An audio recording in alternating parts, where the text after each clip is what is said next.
শেষ নিঃশ্বাস ত্যাগ করার আগে আবু তালেব অসুস্থ। আবু জাহেল, উতবা, সাইবা একদিকে, আমার নবী আরেকদিকে।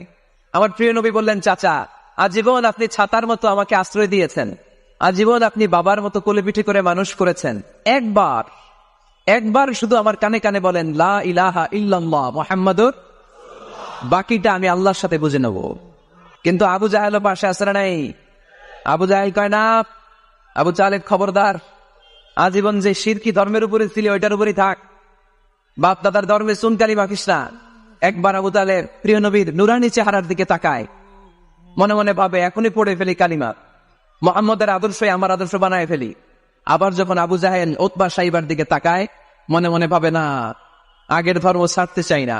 এই দোটানা অবস্থা থেকে শেষ নিঃশ্বাস ত্যাগ করার আগে আবু তালেব এটা বলে মারা গিয়েছে, আলা মিল্লাতি আব্দুল মুত্তালিব, আমি আব্দুল মুত্তালিবের শিরকি ধর্মের উপর থেকে শেষ নিঃশ্বাস ত্যাগ করলাম।